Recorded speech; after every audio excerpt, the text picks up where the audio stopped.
Welcome to the channel where they call me Q-Tip and we call this Q-Tip's Corner. Today's episode comes from our Riffing in Retirement playlist where we'll discuss Q-Tip's pro tips for the early days of retirement. There's a lot of information here, so please subscribe and share. Off we go. I'm analytical by nature and also quite introverted, so I'm usually pretty straight on topics before I talk about them, especially if I'm going to put myself out there as a subject matter expert, and talking about the early days of retirement is no exception. As of this recording, I retired about 7 months ago and everything has been great so far. I planned for it, we prepared for it, and so far everything has exceeded expectations. We decided to upload today's content because we want that same smooth transition into the early days of retirement for all our viewers. Until today, I've resisted posting anything on the early days of retirement for a number of reasons. Number one, I don't think you can really speak to anything as a subject matter expert in the absence of lived experience. I wanted to experience before I shared my experiences. Number two, all the videos that I watched about retirement before retiring myself were basically day-to-day journals as the retiree was entering into this new phase and journaling their new experiences, and that's okay. There's a lot of value in that. I don't do my thinking out loud. I needed to take a different approach. I couldn't have processed my early retirement experiences in real time, even if I wanted to. What I'm sharing today is a retrospective of what we did, how and why we did it, and the lasting consequences of the decisions we made. I set my retirement date nearly a year before my last day of work. We could have retired sooner. Our discipline in total wealth practices and my experiences as a CFP professional had assured that.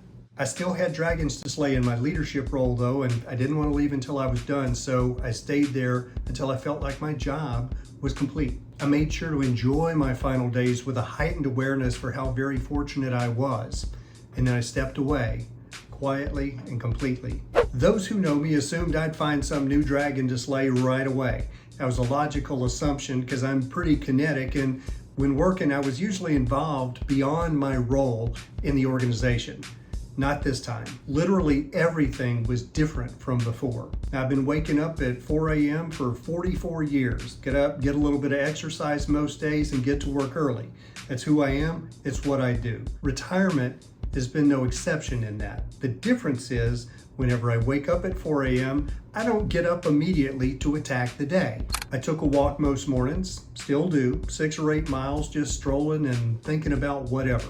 I thought about our financial plan, travel plans, shopping for the day's ingredients for whatever recipe I had going on, reconciling memories, stuff like that. Good stuff, all good. For weeks after my last day of work, I rarely knew what day it was. It was intentional because I'm structured and I'm purposeful, and I knew the only way I was going to kick my work habit was to immerse myself in the absence of productivity goals. A lot of the retirement videos and articles that I reviewed prior to retiring described a scenario where most early retirees feel guilty for not being productive, and I think this is a mistake. I can honestly say, because of my intention and purpose, I never once felt guilty for not being productive. I just felt grateful. I dozed, I lounged, I strolled, I became my wife's lawn boy and arm candy, and I truly relaxed for the first time in memory. My wife graciously gave me the time and space to breathe deep, to introspect, and to transition into this new normal of early retirement at my own pace. We took a few small trips in those first few months, a week here, a week there.